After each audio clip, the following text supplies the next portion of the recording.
For the anchoring bias, that first piece of information about a topic is what we tend to hold on to, whether it's consciously or subconsciously. Let's say you've never done jiu-jitsu and you're thinking about getting into it. Maybe you went to Google and you searched for some jiu-jitsu schools. Now you're scrolling through Instagram and what's popping up? Yeah. All of a sudden there are jiu-jitsu videos and you see 20-year-olds ripping each other's arms and legs off. Yeah. Now you're like, oh, maybe I don't want to do jiu-jitsu.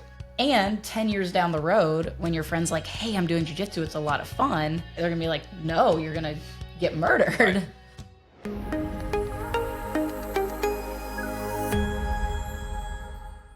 Welcome to the Second Plan A podcast, where we take hard-earned lessons from the mats and convert them into tools for navigating life's challenges. I'm Amber Hoover. I'd rather stick to the plan. And I'm Ryan Hoover, and no matter how well you plan, sometimes you come in and people have put all sorts of extraneous crap in the podcast room. We are working off of a different setup out of necessity. But you know what? We move on to our second plan A. So on this episode, we are dropping a pin and planning our path. We'll explore how self-awareness shapes progress, the dangers of overestimating our abilities, and why checkpoints are so important. Am I supposed to say something? I don't know. I was giving you a chance to, just in case you were, because sometimes he's learning about some of these points for the first time. So I wasn't sure if anything in that was comment worthy. I mean, I don't know. Self-awareness is a funny thing to me. I find it very, very, very few people have it, but almost everyone thinks they do. That last part is what really gets you in trouble. Yes. So funny you should mention that, because saying self-awareness is kind of like saying situational awareness. Yeah, it's my favorite. And I think you've stood on that soapbox here before, yeah? I'm sure I have, probably more than once. They aren't verbs. There's still an act, a practice to the awareness. And you can say things like, well, pay attention to your surroundings, or in this case, pay attention to your thoughts. But actually doing it is difficult. And we've referenced that in the past, definitely a couple episodes where we've talked about metacognition and being aware of your thoughts and processes and things like that.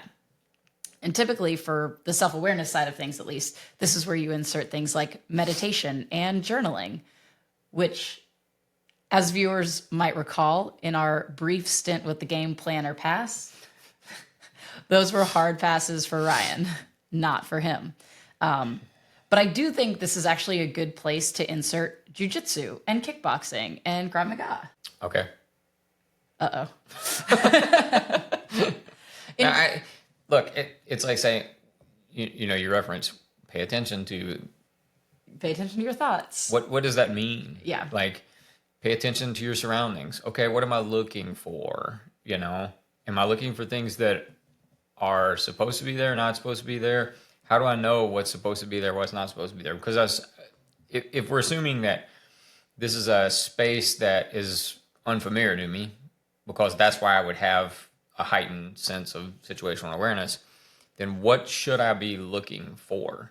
And so when you're talking about your thoughts, your emotions, whatever, what is it that I should be paying attention to specifically? Like it's when people talk about goal setting or whatever, all these self-help things that are full of mantras and buzzwords and trendy kind of garbage, but they don't give you anything actionable. Yeah. Like, give me something that I can actually do, not this vague kind of mushy, pay attention to your feelings. Like, that doesn't mean anything. It is very nebulous, even like with the meditation space. Well, okay, lay down, close your eyes, let thoughts come. And then, but what do we do with those? What are we recognizing? What are we looking for? And so rather than, talk about that part of things, I want to have you be a coach. I'm going to let you be a coach here and talk about how you would explain to somebody what they should be thinking and paying attention to in the middle of a roll, for example, or in the middle of a sparring session. Whew. You want me to talk about rolling? No. I want you to talk to them about rolling, actually. I'm going to go take a quick break and... Not for yourself, for a student. What do you think? Be a coach. Yeah. I think the problem when it comes to rolling or sparring especially, and probably life, is we try to pay attention to everything. Mm-hmm. Yeah. that there's no actual focus. I can't pay attention to everything. I can't try to do everything. I can't try to implement everything that I just learned in a class or in the past week or in the past month or whatever. And so, we talk about working in isolation or working in restriction a lot of times, meaning I go into this session with a very specific goal in mind. If I just spent 45 minutes in a class and we worked on triangle setups, and then I immediately touch hands and never attempt to set up a triangle for the next 4 4-minute rounds, then it's going to be hard for me to retain that information, understand, take it from concept and theory, because that's what Right. drilling is on some level, to actual application. And so I think when it comes to rolling or sparring, in our context, it's have an intent, have a focus, have a thing that you want to improve on today. Don't try to pay attention to all of it, because one, it's just not possible. And two, if my goal is improvement, then what will likely happen is I'll just do the things that I feel good about or strong about, or that I'm already comfortable with. And I think that's the same in life. When it comes to emotions or feelings or thoughts or whatever, you'll gravitate towards the things. Well, I think there's probably two types of people. One that will gravitate more towards the negative thoughts and feelings and emotions, and they'll dwell and live in that. And then the other side will go the opposite direction. And I'm not saying either one is necessarily better than the other, because both are going to lack real awareness of what's actually going on and what's actually happening. I mean, if I'm all sunshine and rainbows, but the world isn't, I'm ignoring things that I should be addressing. If I'm all doom and gloom and Eeyore, then I'm ignoring and missing out on the good things that are inevitably happening in my life. We've said this before, life is in the gray. And I think this is true here as well. As soon as I hyperfixate and only focus on one side of emotions, thoughts, feelings, then I'm going to miss a whole lot. Yeah. So going back to your idea of restricted sparring, restricted rolling, having something that you're isolating as a skill set, and the fact that it is really hard to focus on everything. You can't just try to be better at everything in every single roll or every single match. So then if we extrapolate that out to life, having goals where maybe you are trying to be more aware of your thought process, you're trying to focus on one thing to start with. Where am I thinking? Where am I comparing myself to others, maybe? Right. And so I don't have to worry about all of the thoughts where I'm like, should I get, a coffee today or tea, or should I do this? But I'm paying attention when I'm like, man, that girl came in and she's got whatever. She's got great legs. I wish my legs looked like that. I wish I could, that sort of thing. And now I'm trying to isolate those thoughts and work towards a more healthy way to interact with the world around me. Yeah, again, it's be intentional about what you're trying to do, and have some actionable steps to take. So if I recognize, and that's the biggest problem, is not recognizing it, and we've talked about this before, having a community, having people around you that can help you navigate this sometimes. But if I recognize that I'm constantly comparing myself to other people, like you said, then that would be a great place for me to start to work on trying to acknowledge that, being aware of it happening, and then refocusing, reframing that energy somewhere else. Because we've talked about it before. Our energy, our time, it's finite. There's only so much I can give. And if I'm giving it to things that, one, I can't affect, I don't really have any control over, and two, that are just ultimately detrimental to me, because they're pulling away from other things, things that I actually can affect, things that are positive for me. That you do care about, that are worthy of your efforts. Yes.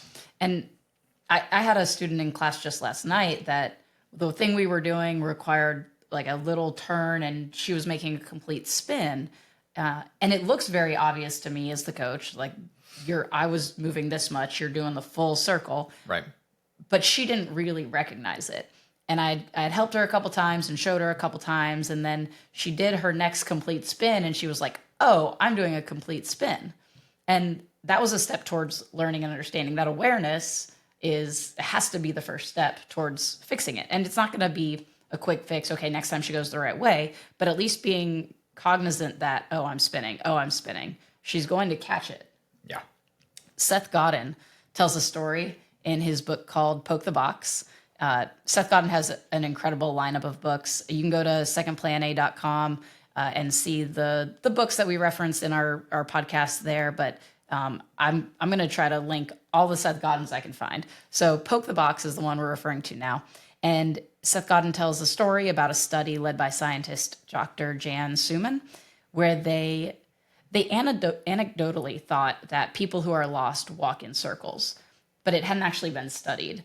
So they dropped people into the Sahara Desert and a forest in Germany and used GPS to track their movements. And what the study proved was that without some type of landmark like the sun or the moon or a mountain, people would walk in circles. Mm-hmm. Sometimes relatively large, sometimes pretty small, but due to their uncertainty of where straight was over time, their small little deviations added up to complete circles. Yeah. They had so the image I saw, there were 4 dots, 4 markers, 4 trails of people who were dropped in and they were just told to walk as straight as they can. Mm-hmm. They weren't even trying to walk anywhere. It's not like they had to get to civilization to survive. It was just walk in a straight line. That's it. That's all we want you to do. And 3 of the 4 on this sheet were dropped in when it was cloudy, and they were nowhere near straight. They had not only a big circle clearly showing, but also little circles within that circle. And then one person was dropped in, and for the first 15 minutes it was cloudy, and you can see them kind of changing direction and starting to make that circuitous path. Mm-hmm. And then it was sunny the rest of the time and has basically a straight line path. Yeah. So the lesson there is you need to have a goal. You need to have a thing to navigate towards. Yeah. And some landmarks are along the way. You know, it would be like if I'm going to try to give you directions to get to our house and I say, okay, go turn right, go 3 points, even if I know the exact distances. If I tell you just 3.7 miles, turn left, and then in 1.1 miles, turn right, well, if you turn at 1.0, you could end up in a whole different state. Yeah. You know, you have to know where you are. You have to have an idea of where you're going, what those checkpoints look like along the way, while having some type of, let's call it a North Star, to guide you. Right. Well, yeah, and you know, for true navigation, landmarks makes a lot of sense, and I think for life, the other word you use, checkpoints, makes a lot of sense. You know, I have a goal that I've set for myself that I'm trying to achieve. If it's, you know, stop comparing myself to others or what other people are doing or whatever, and then these checkpoints along the way that allow me to recognize and acknowledge that I'm actually moving in the right direction. Yeah. Because otherwise, again, it's like, all right, I've set this goal, and we talked about this before when it comes to like physical fitness. You know, I set this goal. A lot of times it's a almost random kind of arbitrary thing. Yeah. And then I get partially there, and I'm like, you know, I know this was my goal, but now circumstances have changed, and I may need to deviate from that. If I don't have those checkpoints along the way, then it's hard to know when to deviate, when to keep moving forward, when to kind of reassess.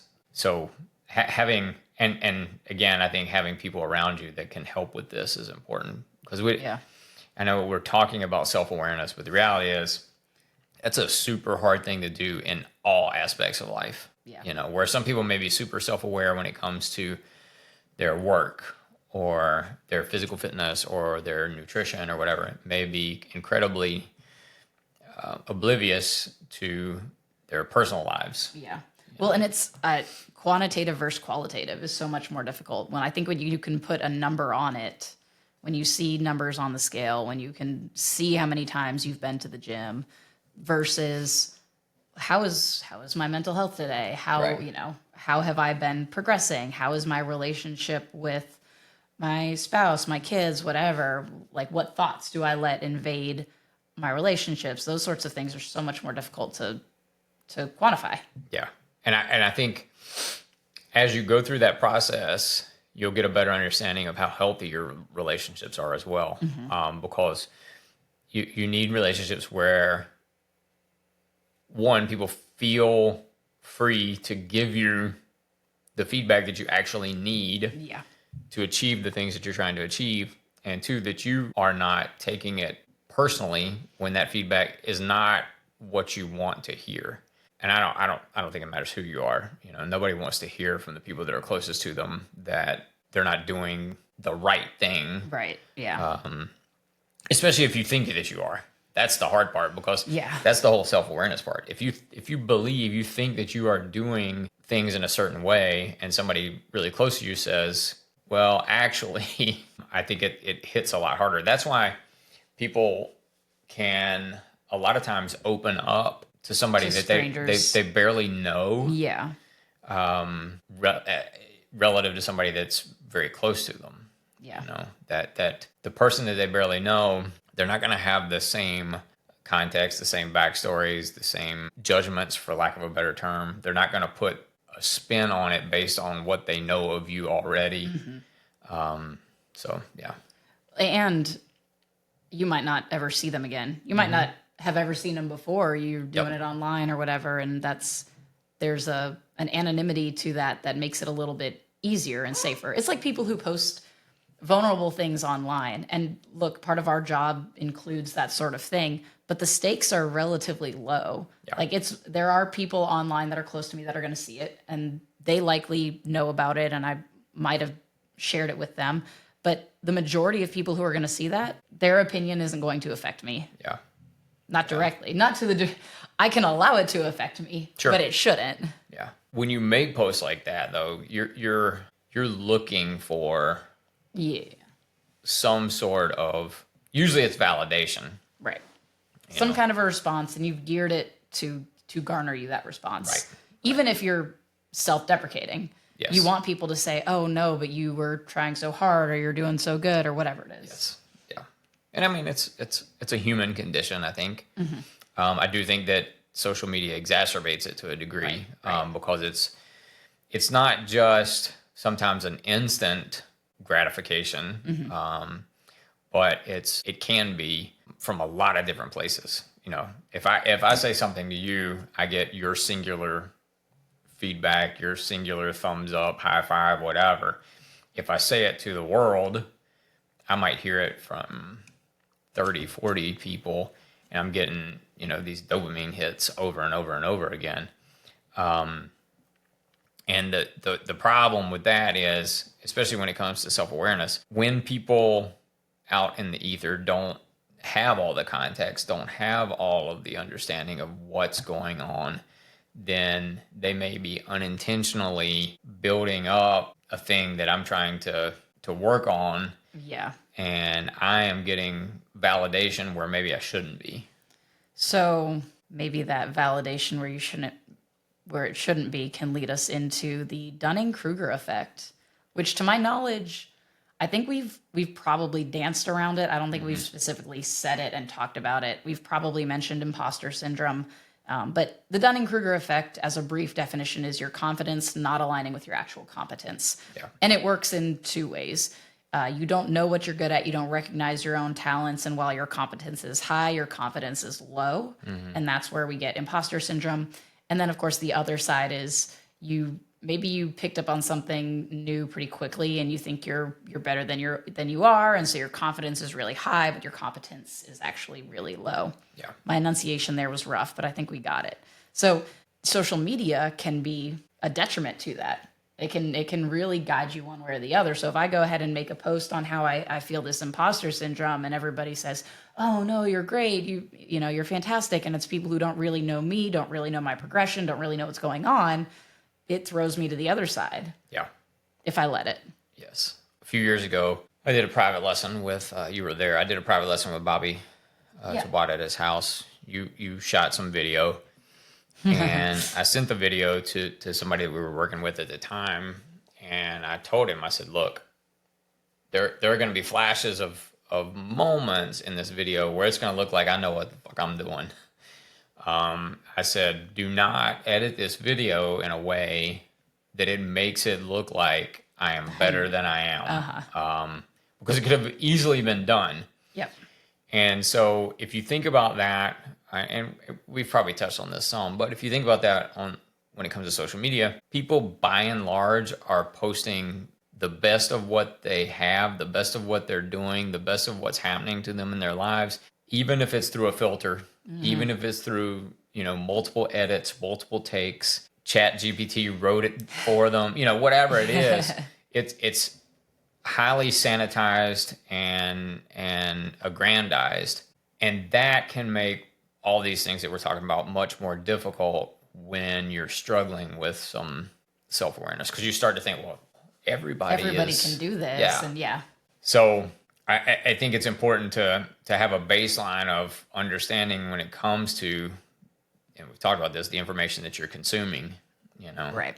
When your goal is enhanced self-awareness, then part of that needs to be that I have an awareness of the things going on around me and what's real and what's not, and what's been massaged in a certain way that, it's sort of real, but it's also, some characters have been fictionalized to, right. Like it's when you're trying to work on yourself and you're trying to have a better understanding of your emotions and your thoughts and your feelings, it's important to understand all the stuff that's going on around me as well.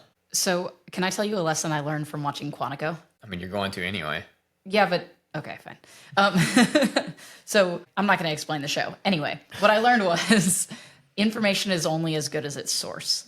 And I had heard this in different ways, but the visual of what was happening in the story really set it in on me. And so if you're trying to gauge yourself in terms of your own abilities or how your life is going, maybe you're a mom of five, and mom of five, everything on Instagram always pops up and it looks like everyone has all this together. And so you're trying to figure out where you fit in this spectrum of bad mom to good mom or whatever it is. And you're using what you see as your gauge. You're going to think you're terrible. Yeah. Because information is only as good as its source. What you're seeing, you don't even know what the source is. You barely know what the information is. You see this final product, but you don't really see everything. Yeah. Which is part of why looking to others, comparison is the thief of joy, is such a hard way to judge yourself, your capabilities, whether it's for sport or in life. Right. Yeah, I think you kind of briefly mentioned imposter syndrome. And I think a lot of that has to do, especially in the social media space, has to do with comparing yourself to others. Because you start seeing other people's videos, you start seeing other people engagement, whatever. And then you stress about the videos you're putting out. Again, I think it has a lot to do with seeing what other people are doing and that sort of engagement they're getting. And a lot of people can seem very polished and whatever. And look, there's something to that. I mean, there are people that are very good on video and that are really articulate and are able to get in front of a camera and really perform at a high level. And it's funny because, like, for me, when it comes to self-defense, when it comes to striking stuff, I feel like I can get in front of a camera and, whatever. I feel much more self-conscious when it comes to the jiu-jitsu side of things, which if you break it down, it's kind of insane. I've been doing jiu-jitsu since 1998, and I've worked with a lot of super high-level people. But I think in my head, because it's not what people see me as, right, people don't see me as not a jiu-jitsu guy. And because I'm surrounded by really good jiu-jitsu people, it's very easy for me to get in my head and be like, you know what, I can have you shoot a whole class of mine in kickboxing or modern Krav Maga or whatever, and I'm never gonna be like, well, let me look at that video before you post it or whatever. Mm-hmm. If you did the same thing in one of my jiu-jitsu classes, I would probably be like, let me see it before you post it. Mm-hmm. I've shot tons and tons and tons of video over the years, but very little for mass consumption, very little grappling kind of stuff. Yeah. Well, but And it's not so much the grappling, it's the goals. Your goals with grappling are still self-defense oriented versus the 99.99% of other jujitsu out Right. there, which is jujitsu oriented. Yeah. That's the goals. And part of the imposter syndrome and, not having the self-awareness that you need is that fight against what you see and what you think you're supposed to be versus knowing who you are, your why, your values. Yeah. Yeah, listen, I say all that because I want people to know that I think on some level everybody goes through this. Like, this is not.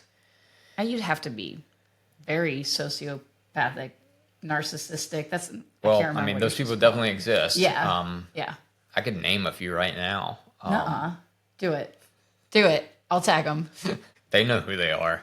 I promise. Oh, okay. They're not listening. They know everything. They They're don't probably need to not listen. listening, No. But they know who they are. Anyway, what were we talking about? I don't know. Everybody to some degree is going to have some type of imposter syndrome. Yeah, I think if you go back to Dunning-Kruger for a minute, the more competent somebody is in a certain thing, the less, at least on some level, confidence they exude, because they understand. Once you really understand a thing, I guess it depends on what the thing is, but once you really understand a thing, it's like you know and understand how many variables truly exist. The people that with just a tiny bit of knowledge are the most annoying people in the world, especially on social media. Like, bro, you've taken 4 classes, like, or you did 4 months even, like if you talk about jujitsu, maybe at 4 years, you're starting to understand some things, Yeah. Like really, truly understand them. But the people that with just a little bit of knowledge, they're dangerous. They have zero self-awareness. One of the Dunning-Kruger visuals I saw, and I'll try to remember to share this, it was a stepping kind of ladder to walk up. And it was the guy had his foot on the first one, and the first one said novice. The next one was a little higher up. It said expert. Then the next one was mega expert. And then the next one was super lord, supreme, something, whatever. And then the next one was intermediate. Yeah. And I was like, oh, Yeah. there it is right there. Yeah. And that's definitely jujitsu. Yeah. That's very clear in the physical world. Yeah. And it's an important trap to remember when you are working on your own development. Right around the time you think you have it figured out, you should realize you barely know anything. Right. And maybe you got one tiny little aspect, because if we're following the guidelines that we gave when we first started, I'm going to pick this one thing to work on and focus on out of the probably infinite numbers of things I could pick. Yep. Okay, I feel like I've probably got a pretty good understanding of this one thing now, but now I just move on to the next thing to work on, and that thing I'm never going to be able to not work on. The first one. Right. Yeah. I'm going to have to constantly. No, it's like, okay, well, I reached my personal record on bench or whatever. Well, it doesn't mean that I stop benching. Not if I want to be able to maintain some level of strength, and I don't necessarily have to ever hit that number again. But if my next thing is, all right, I want to hit squats, I want to hit my max effort on squats, I don't just stop benching. Yeah. I think that's the hard part about all of this is there's really no done. And, there are people with that mindset already, cleaners, as Tim Grover would refer to them in Relentless, where there's no done, there's just next. Yeah. But you do have to continue paying rent to the things you've discovered, you've learned, you've worked on to continue to own them in some capacity, not maybe at the top of whatever it is, because you move on to the next thing and the next thing, but it doesn't completely go away. One of the things that we've talked about biases on here, and I'm not sure if we ever gave this name, but I know we've talked about it, and that's anchoring bias. Are you familiar with the name? No. Okay, you'll be familiar with the idea. But this is the bias that causes us to rely heavily on the first piece of information we are given about a topic, specifically for anchoring, but this can be for anything. If I ask you to tell me the last 2 digits of your social security number, and let's say there's 74, and then I ask you how much you would pay for this bottle of bourbon, you're going to have a higher answer than if the last 2 digits of mine were 23. Yeah. Just by having this idea in our mind. But for the anchoring bias, that first piece of information about a topic is what we tend to hold on to, whether it's consciously or subconsciously, which is really tough nowadays because if, let's say you've never done jiu-jitsu and you're thinking about getting into it, maybe you went to Google and you searched for some jiu-jitsu schools, you submitted your information to a couple places, haven't done anything else yet, but now you're scrolling through Instagram and what's popping up? Yeah. All of a sudden there are jiu-jitsu videos. So now you have an idea of what jiu-jitsu looks like. And if it wasn't what was in your head, if you thought it was going to be easy, relaxed, it's going to be people your age helping you, working you, and you see 20-year-olds ripping each other's arms and legs off. Yeah. Now you're like, oh, maybe I don't want to do jiu-jitsu. And 10 years down the road, when your friend's like, hey, I'm doing jiu-jitsu, it's a lot of fun, what are they going to say? They're going to be like, no, you're going to get murdered. Right. Because you haven't let go of that piece of information. It's almost imprinted on you. Yeah. Yeah, it's this is why when somebody comes in for training and the first thing they say is, oh, I did so and so, when I was 15 or blah, I'm like, ugh. Because I know that it's gonna be hard for them to let go of that thing that guy told them their first week of class, like. And also, you still have no information. Oh, I did judo when I was 12 with XYZ person at whatever. And you're like, okay, well, I don't know what that guy is as a teacher. Right. Even if he's got some credentials that seem, I don't know who this person is, what that looked like, and what you're expecting right now. I still have no information. Listen, the number of Golden Gloves boxers I've met over the years, I'm like, there cannot be that many. Like, stop. No, you did not. No. They're Uber drivers. They're everything. No, but that is a lot of it is, and you do get some people come in open-minded and they say, I've done this, this, and this. When I walked first into your center, I actually didn't say any of that. I walked in, I was like, I want to try some Krav Maga.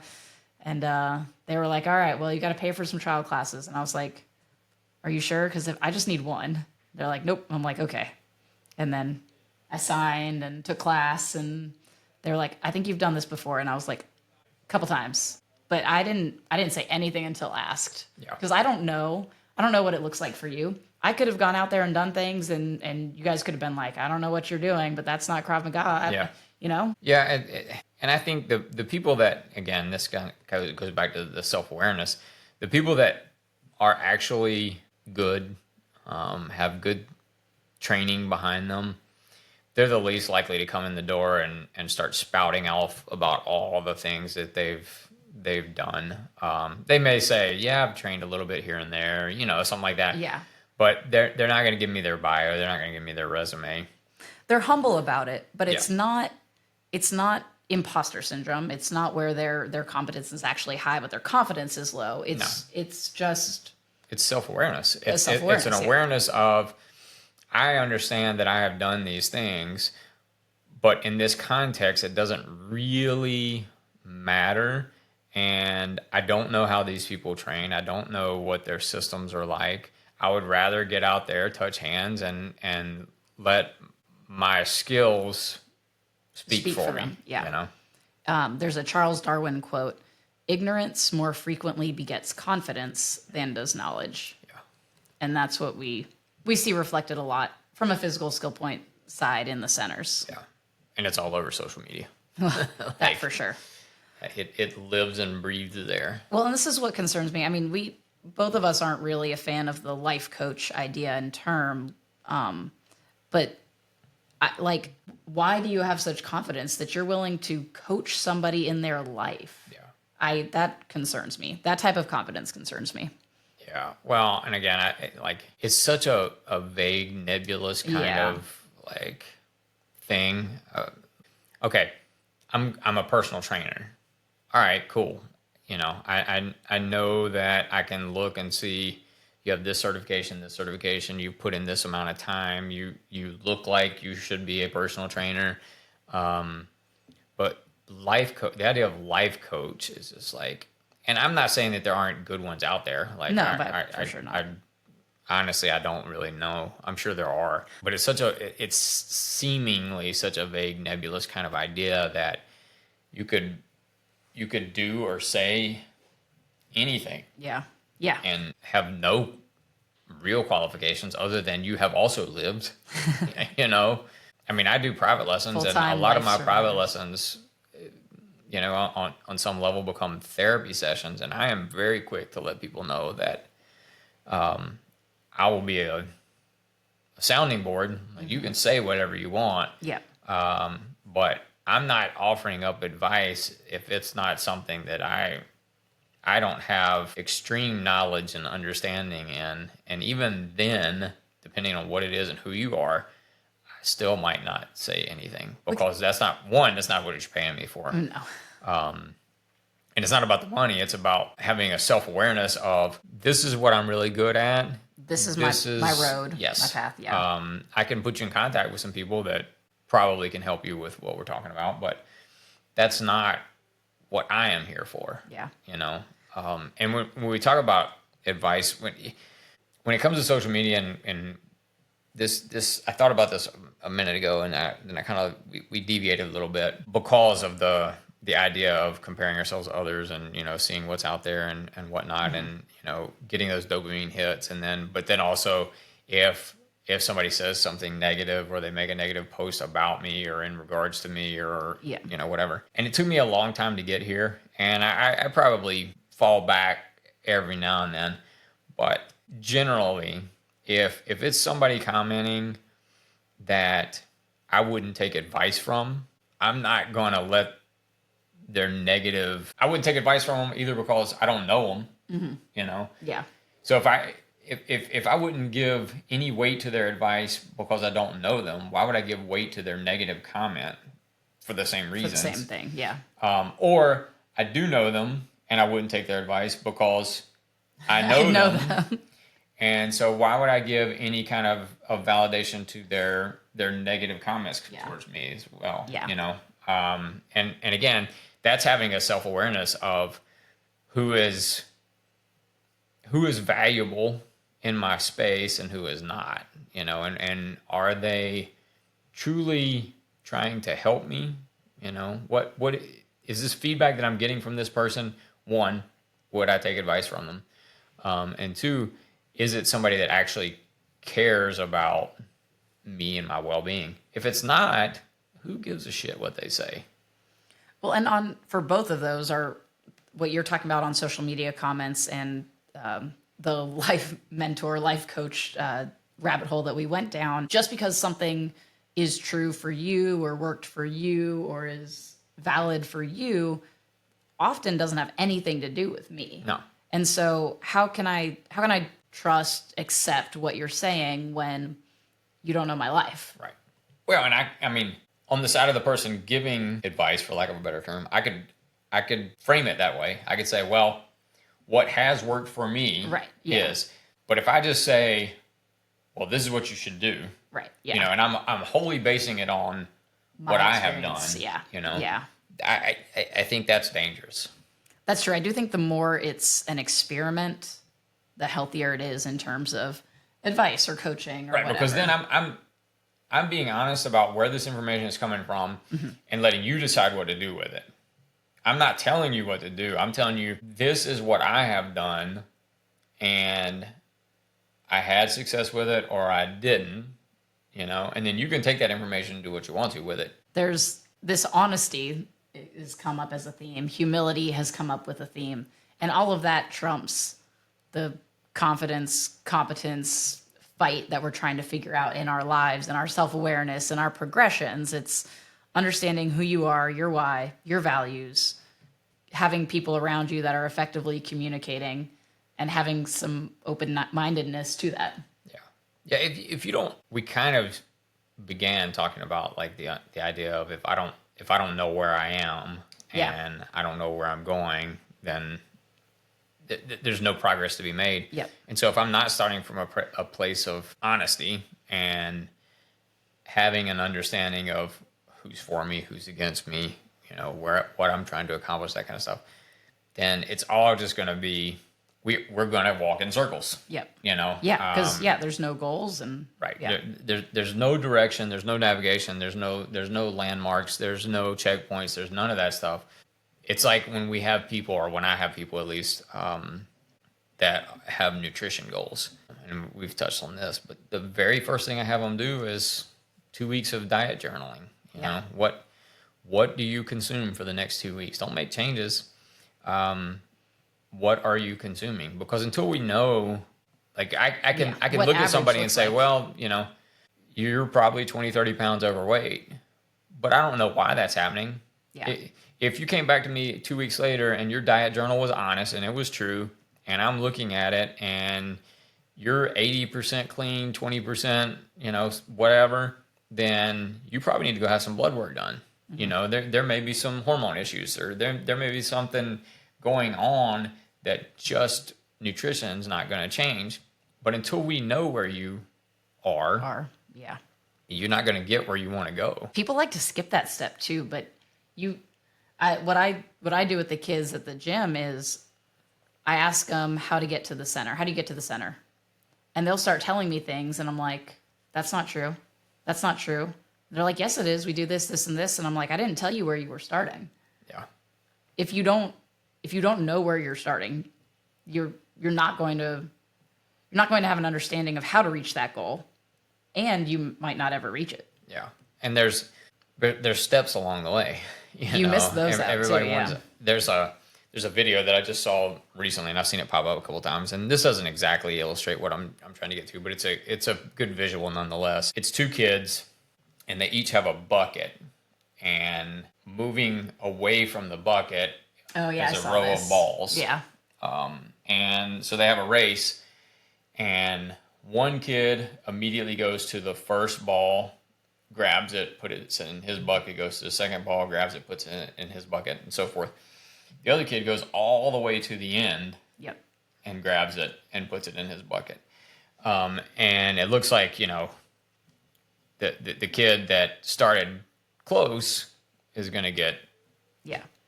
He gets like 80% of his in the bucket in the first little bit of time. yes. And then all of a sudden, you know, once you get towards the end, now he's having to run all the way to the end. And the other kid kind of smokes him. Like Yeah. he knocks out those last few. And it's not about this Work or grind or grit. right. Yeah. It's about having a plan. It's about having intention. It's about Yeah. having an understanding of, even though this first one, it seems just easier for me to just go ahead and knock this little bit out as opposed to going all the way to the down. end and doing Yeah. the hard part first.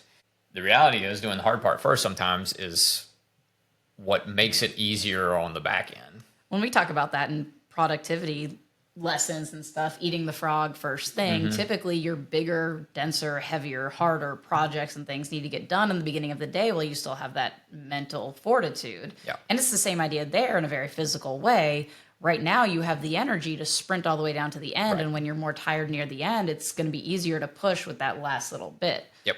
But to keep it on that physical spectrum, there's a benefit to doing both sides. Sometimes we do ladders that are 10 down to 1, and at the end you push through those last few. Sometimes we do them 1 to 10, and it really sucks because you're tired, you're exhausted, but you have to push through those longer rep counts.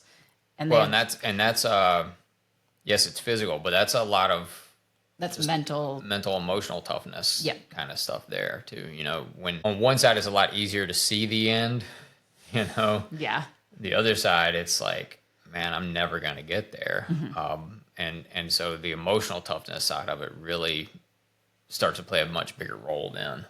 Well, I think we have this happen every Hard Ready that we've done, the 12-week program, where the first month or so, we have a core workout that we do, and it's 10 reps of each exercise, and you do it 3 rounds. And inevitably somebody will be like, well, can I just knock out 30 of each? Well, that's not the point. Right. So we see that mental, emotional toughness come up a good bit. Yeah. All right, I'm going to ask you to play coach one more time, Okay. but you're not coaching martial arts or anything that you're familiar with. So get ready. You are talking to the Chiefs coaching staff Okay. about how they managed to make it to the Super Bowl and win the Super Bowl. And then this year they did manage to make it to the Super Bowl, but literally they lost the ball, dropped the ball, The ball was not theirs very often. Yeah. I don't know. I mean, sometimes the thing that got you there is not always the thing that's going to continue to. He did great, guys. Especially when you're talking about something like this where it truly is competitive. You truly are working against somebody else, and that somebody else can see what got you there. Yep. That somebody else can study what got you there. And if they can plan better than you planned, and they can have an approach that recognizes, look, these guys are really good, but they're also really comfortable with a style of play that has gotten them to this point, and they can capitalize on that, because you're not gonna listen. And it makes sense on a lot of levels. If what got you to the Super Bowl is what got you to the Super Bowl, you're not all of a sudden going to come in and have a whole new game plan. Yeah. Yeah.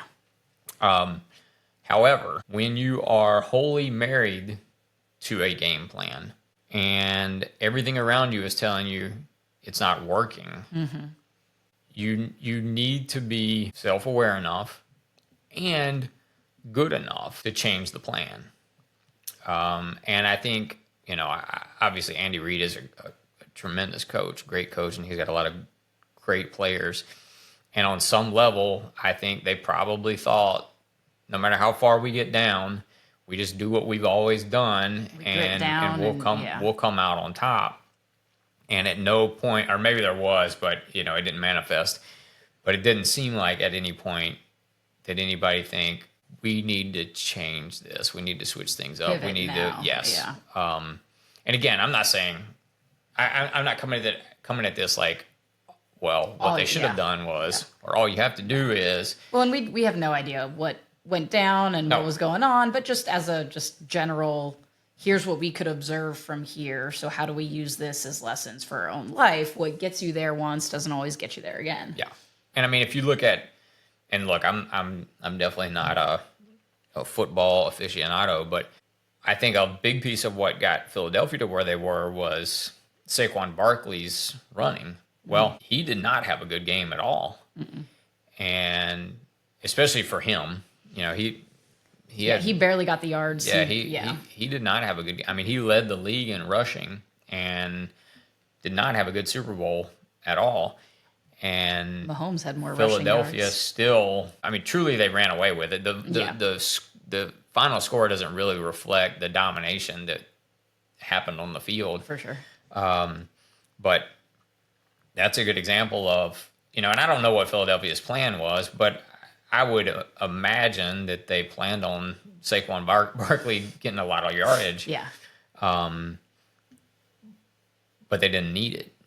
And I don't know if they didn't need it because they made good decisions in real time. They became aware that the Chiefs were having a good run defense game and that's not going to win the game for them. And so they made adjustments. I don't know. Yeah. What I do know is what got them there is not what won the game for them. For sure.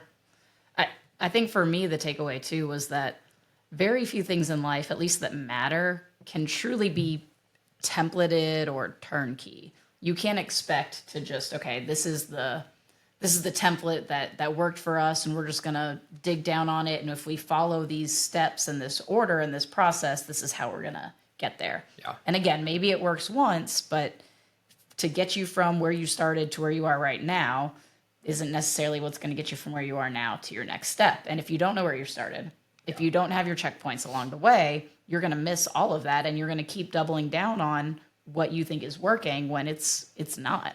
Yeah. And it's such a hard thing to do. Yeah. Especially when you've experienced success consistently at a high level. Now there are stakes. It's hard to move away from the thing that you truly believe in. It's the biggest game in the world. It's probably the biggest global audience that exists. I don't know that for sure, but it probably is, or at least close to that. You've got 100 million people, whatever, watching. Most of those guys will never play in that game again. Yeah. You know. Yeah. So the pressure is really, really high, and deep down, you there's probably a big part of you thinking, we just do what we did. You know, if we just do what we've always done, we'll come out on top. Yeah. And at some point, you know, that, and I hate to say a lack of self awareness in this context because we're talking about dudes at the absolute highest level, but there does need to be.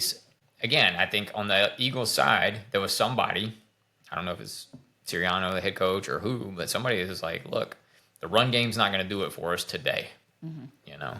So we're going to have to switch this up. You know, we're going to have to put the ball in Hurt's hands and let him do what he does or whatever. And I mean, the Eagles defense was killing it too. Yeah. Well, and it may have been more of a collective team self-awareness, and they were on the same page and they understood the value of the planning, that it wasn't just, okay, we're going in with this plan and we're going to stick to it, but they understood we might change. We have to be flexible. We have to be ready to adapt. And so that could have been a whole community-wide thing. But that's, in that case, and it probably is that case, that's leadership. Incredible leadership. You know, that's having created a culture that can recognize that, can acknowledge that, has that sort of awareness, and then has the confidence in the culture, the community, the team that they've built to be able to switch gears and be like, all right, we can do this, you know, without everybody being like, no, just keep giving Barkley the ball. Yeah, and digging down on that for sure. All right, I'm going to call it there. Okay. That's our look at progress through self-awareness. If you enjoyed this discussion, please leave us 5 stars, follow, share, subscribe with the bell icon on Spotify, on YouTube, all of those places. Join the conversation on social media. If you enjoyed this setup and him having the chance to pester me now, then keep it to yourself. Along with, if you didn't enjoy this podcast, keep it to yourself. Or don't. Or not. Tell everybody how much we suck. Hate on it. Share it to everyone. Go find those narcissists. Engagement is engagement. Thanks for listening to Second Plan A, and we look forward to growing with you next time. Peace. Thanks, everybody.